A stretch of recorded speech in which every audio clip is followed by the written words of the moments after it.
सतनाम सत्य कबीर सभी मुक्ति भक्ति के जिज्ञासु हंसों,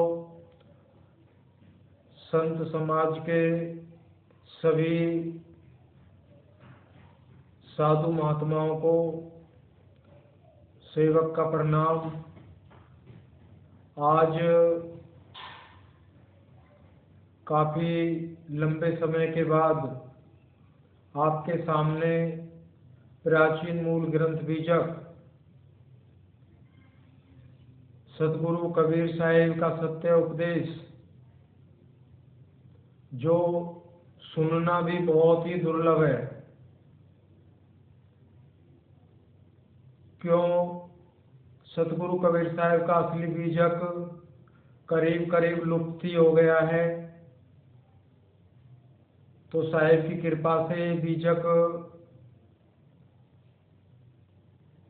उन्होंने हमें दिया और उसे समझने के लिए विवेक बुद्धि का भी विस्तार किया और उसी को लेके आपके सामने उस सत्य उपदेश को आप तक पहुंचाते हैं। ये सब सतगुरु कबीर साहिब की कृपा है। आज रमैनी नंबर 46 सतगुरु कबीर साहिब ने अपना आंखों देखा हाल महाप्रलय कैसे होती है, कैसे 3 गुण 5 तत्व समस्त जीवाजून के जीवों का शरीर किस तरह से नष्ट होता है, क्या लोक क्या परलोक। आज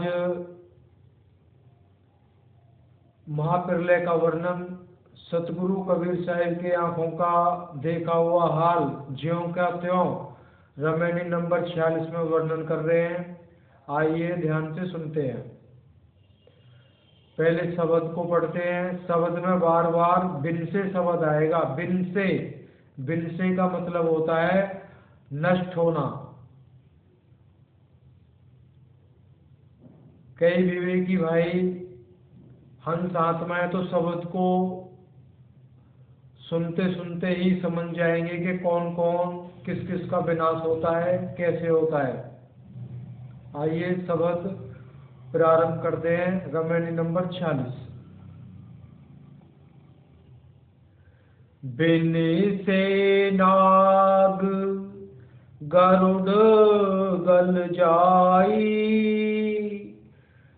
बिन से कपटी ओ सत भाई, बिन से पाप पुण्य जिन कीना,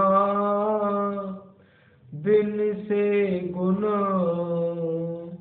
निर्गुण जिन चीना,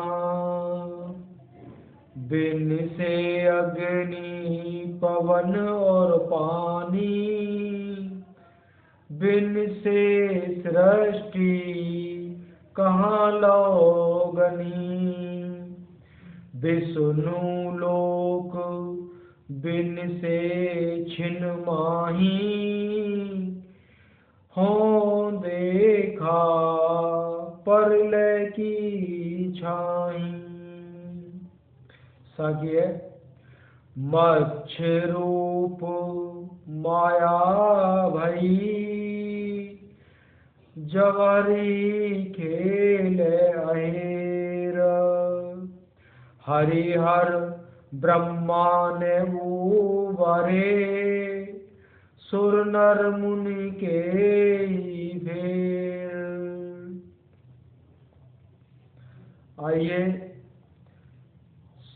इसका जो भाव अर्थ है उसे सुनते हैं। सतगुरु कबीर साहिब ने महाप्रलय का जो आंखों देखा हाल है कैसे किस तरह से बयान किया है। सतगुरु कबीर साहिब इस रमैनी में महाप्रलय के समय का वर्णन करते हैं कि महाप्रलय के समय में सर्वप्रथम सबसे पहले जीवों के शरीरों का विनाश होता है और उसके पश्चात तत्वों का विनाश होता है।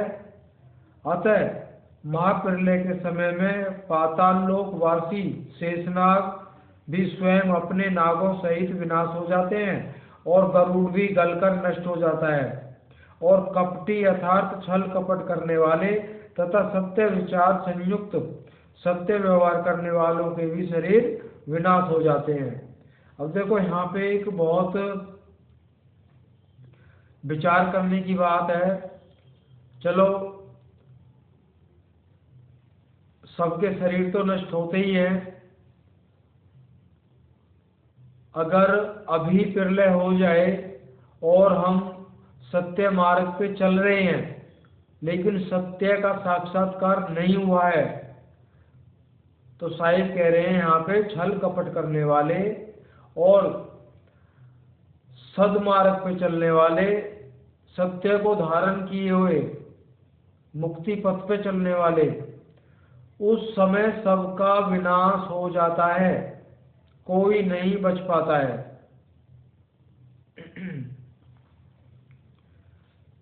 और जिन्होंने पाप आदि अशुभ कर्म और पुण्य आदि शुभ कर्म किया है उनके भी शरीर विनाश हो जाते हैं। पुण्य कर्मियों के भी और पाप कर्मियों के भी शरीर उस समय नष्ट हो जाते हैं।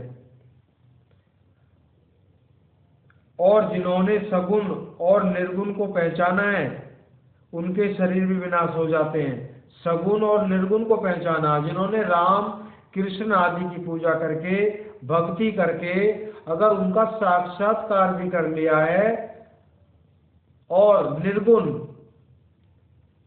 सृष्टि रचयिता ब्रह्म निरंजन को पाने वाले भी उस समय महाप्रलय में वो भी नष्ट हो जाते हैं, कोई नहीं बचता है। भाव यह है कि महाप्रलय के समय में मृत्यु लोक के अतिरिक्त पाताल लोकवासी और स्वर्ग लोक वासी भी इस काल के चुंगल से नहीं बचते हैं।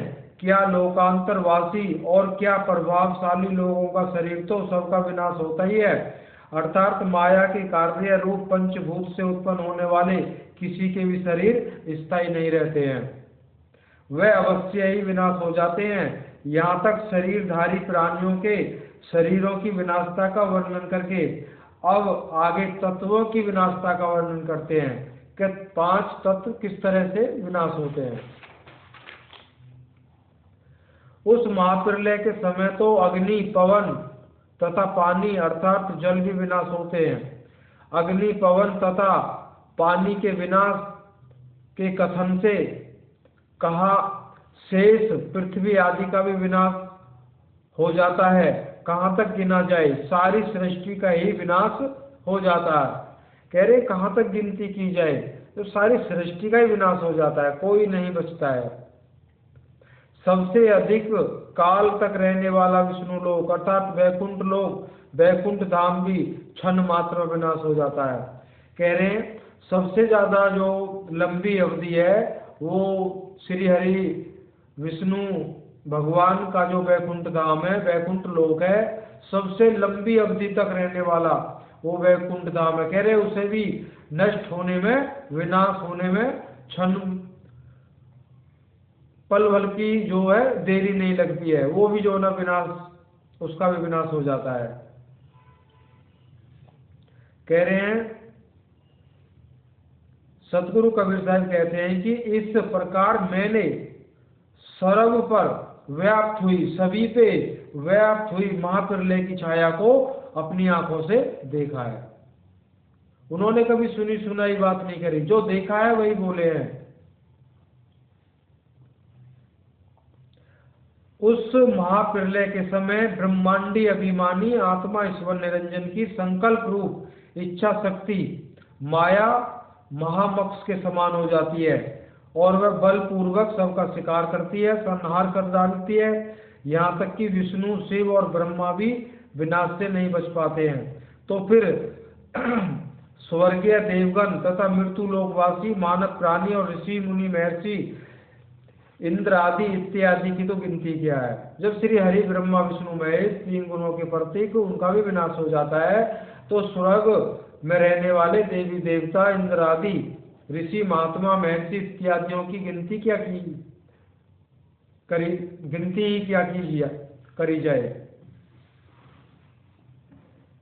कह रहे उस समय ब्रह्मांडी, ब्रह्म निरंजन ईश्वर भगवान, काल भगवान, उनकी जो इच्छा शक्ति के रूप में माया महामच्छ का रूप धारण करती है। जैसे एक विशालकाय समुद्र में कोई विशालकाय मछली रहती हो, जब वो चलती है तो सभी को ग्रास बनाती हुई चली जाती है। बड़ी बड़ी मछलियां भी सीधा उसके मुंह में जाती हैं, उसका ग्रास बनती हैं। तो छोटी मछलियों की क्या गिनती की जाए, छोटी मछलियां तो सैकड़ों में अंदर जाती हैं। तो ठीक इसी प्रकार वो पल भर में सारी सृष्टि का विनाश हो जाता है। कह रहे भाव यही है कि जड़ पांच भौतिक मायिक सृष्टि का उत्पत्ति तथा प्रलयकर्ता ब्रह्मांडी आत्मा ईश्वर निरंजन है। उसी को काल पुरुष निरंजन भी कहते हैं। वही जगत का नियंता तथा संचालक है। वह महाप्रलय के समय समस्त जगत को अपने संकल्प तथा इच्छा शक्ति से विनाश कर देता है। अब लोग कहते हैं ना सब परमात्मा की कृपा से होता है, सृष्टि परमात्मा ने बनाई है। तो अब यहाँ पे साहिब खुद बोल रहे हैं कि इस जड़ प्रकृति में, माया में, संसार सृष्टि को रचने वाला काल भगवान है। इसका नियंता और संचालक स्वयं काल भगवान है, और वो सबसे बड़ा चतुर है। जो लोग संत बनकर या ब्राह्मण बनकर श्रीमद् भगवत गीता,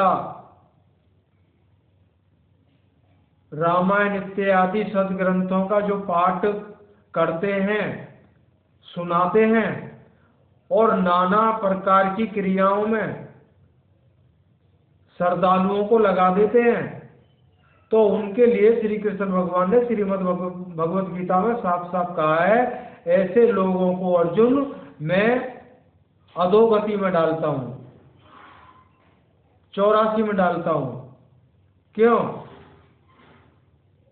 पूजा ब्रह्म निरंजन की करनी है, जिसने सृष्टि को रचा है, जिसकी दुनिया में हम रहते हैं। अगर उसकी पूजा नहीं करें, उसकी भक्ति नहीं करें, हम किसी और की करें, तो कैसे माफी मिलेगी हमें? वो बहुत बड़ा चतुर है।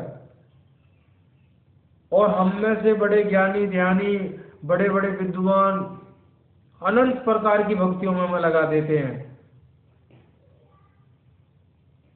तो वो उनकी चतुराई को, सबसे बड़ा चतुर उनकी चतुराई को कैसे सहन करेगा? बस दुख का यही कारण है। भक्ति करते करते भी हम दुखों में लिप्त रहते हैं, दुखों से हमारा मरना जीना लगा रहता है। ये भी सतगुरु कबीर साहब ने कहा है, वो सबसे बड़ा चतुर है। आप चतुर बनते हो, आप कुछ नहीं हो उसके सामने, जो वो बहुत बड़ा चतुर है, जो सृष्टि को चला रहा है। पल भर में सृष्टि को महाप्रलय में बदल देता है, पल भर में सृष्टि की रचना कर देता है। वो भी सर्वशक्तिमान है। स्वयं परमपिता परमात्मा से उसको ताकत मिली हुई है। फर्क इतना ही है, वो परमात्मा वो अपने से ऊपर कोई है, इस बात को ब्रह्म निरंजन काल भगवान भूल गए हैं, और हम पिंड में आके हम अपने आप को भूल गए हैं। बस इतना ही अंतर है। जब ये भेद समझ में आ जाता है तो सत्य सामने होता है, तो सत्य की खोज में होते हैं, सत्य की भक्ति करनी है हमें।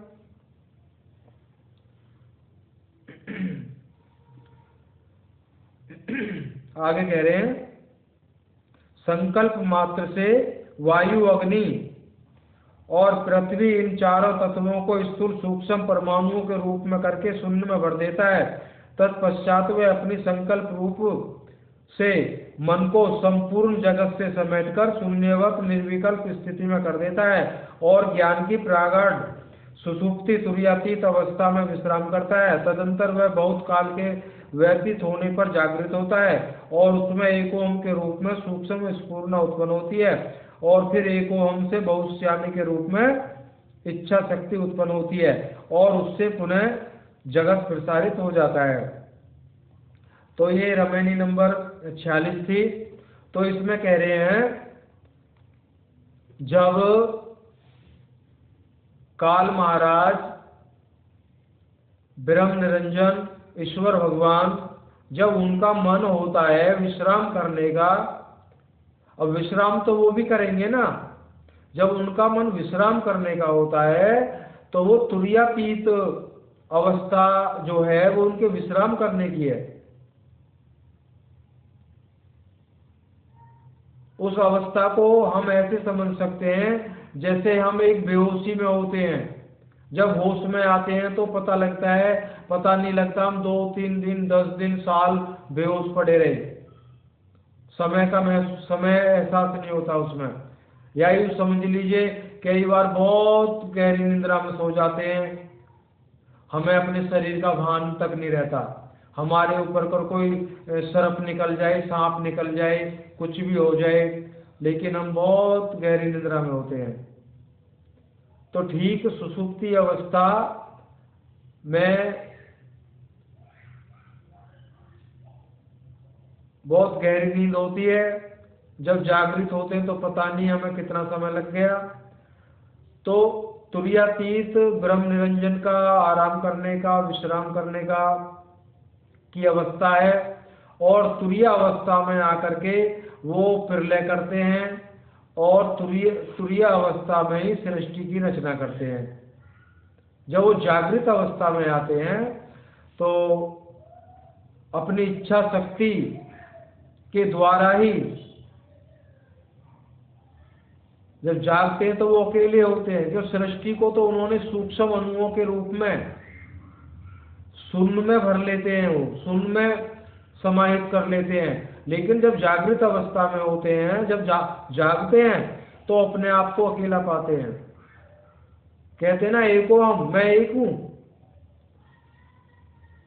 तो फिर उनके अंदर एक इच्छा शक्ति उत्पन्न होती है, बहुश्यामी, क्या मैं एक से अनेक रूप धारण करूं। तो सृष्टि रचना में इसका विस्तार से वर्णन किया गया है। तो इस प्रकार से वो पुनः फिर से सृष्टि उत्पन्न करते हैं। फिर से श्री हरि ब्रह्मा विष्णु महेश प्रकट होते हैं, 3 गुण प्रकट होते हैं, फिर से 5 तत्व प्रकट होते हैं, फिर जीवों की फिर सृष्टि होती है, शून्य से उनको फिर बाहर किया जाता है।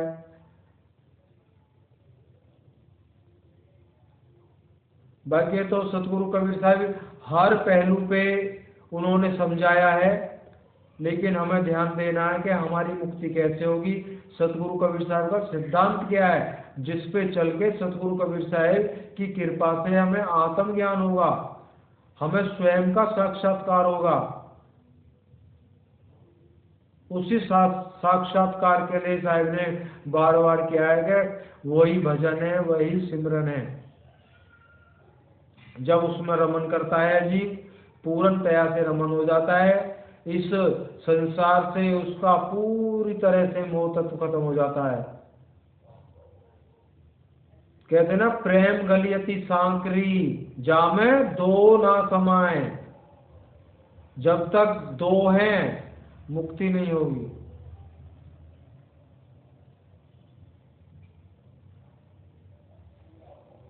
जैसे सुई और धागा होता है, अगर सुई के नाके से जब धागा को पिरोया जाता है, अगर धागे में कहीं गांठ है तो वहां से टूट जाएगा। फिर अगर गांठ नहीं है, धागा बिल्कुल साफ सुथरा है, तो वो नाके से निकलता रहेगा।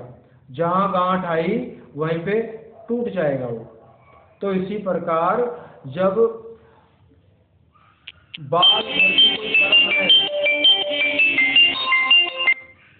बाल भर भी अगर कोई कर्म रह जाता है, कोई इच्छा चिपकी रह जाती है सूरत के साथ, तो मुक्ति संभव नहीं है, वापस लौटना पड़ेगा संसार में। सतनाम सत्य कबीर। आज इतना ही।